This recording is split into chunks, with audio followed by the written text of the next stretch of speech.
Red. Jammu కాశ్మీర్లోని పహల్గామ్లో టూరిస్టులపై ఉగ్రదాడి నేపథ్యంలో మోడీ ప్రభుత్వం కీలక నిర్ణయం తీసుకుంది. దాయాది దేశమైన పాకిస్తాన్తో దౌత్య సంబంధాలకు బ్రేక్ వేసింది. సీమాంతర ఉగ్రవాదానికి ముగింపు పలికే వరకు పాక్తో సింధు నది జలాల ఒప్పందం అమలును తక్షణమే నిలిపివేస్తున్నట్లు కేంద్రం ప్రకటించింది. భారత్ పాక్ మధ్య దాదాపు 6.5 దశాబ్దాల క్రితం జరిగిన ఈ సింధు నదీ జలాల ఒప్పందాన్ని ఈ సందర్భంగా ఓసారి గుర్తు చేసుకుందాం.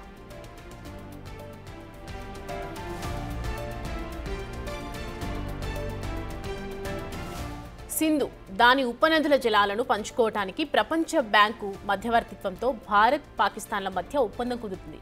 దీనిపై 1960 సెప్టెంబర్లో అప్పటి భారత ప్రధాని జవహర్లాల్ నెహ్రూ, పాక్ అధ్యక్షుడు ఆయూబ్ ఖాన్ సంతకాలు చేశారు. ఒప్పందం ప్రకారం సింధు ఉపనదుల్లో తూర్పున పారే రావి, బియాస్, సట్లెజ్ నదులపై భారతదేశానికి హక్కులు లభించాయి.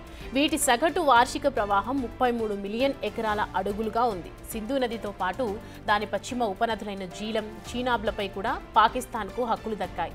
వీటి సామర్థ్యం 135 MAFగా ఉంది. ఈ నది జలాల వినియోగ సమాచారాన్ని పంచుకోవటానికి ఒప్పందం కింద ఓ సహకార యంత్రాంగాన్ని నెలకొల్పారు.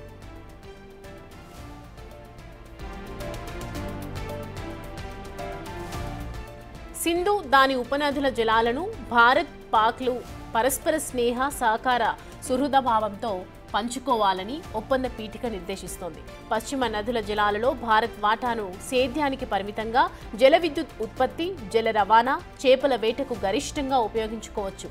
ఈ విషయంలో రెండు దేశాల మధ్య సహకారం కొనసాగేందుకు శాశ్వత సింధు కమిషన్ను ఏర్పాటు చేశారు. దీనికి రెండు దేశాల నుంచి కమిషనర్లు బాధ్యులుగా ఉన్నారు. ఒప్పందం అమలు గురించి ఏటా సమావేశాలు జరుగుతూనే ఉంటాయి.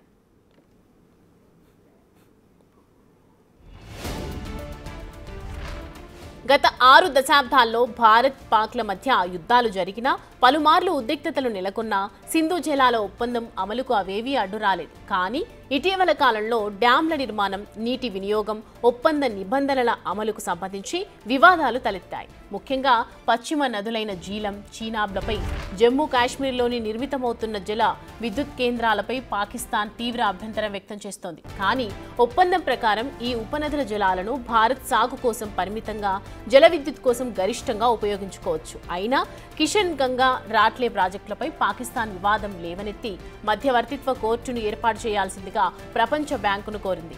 ఏ వివాదాన్ని పరిష్కరించుకోవాలన్నా తటస్థ నిపుణుడిని నియమించాలని ఒప్పందం నిర్దేశిస్తోంది.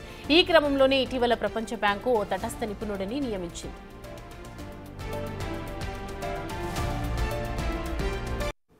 సింధు నదీ జలాల పంపిణీ ఒప్పంద నియమ నిబంధనలపై పునః సమీక్ష జరపాల్సి ఉందని భారత్ కొంతకాలంగా డిమాండ్ చేస్తోంది.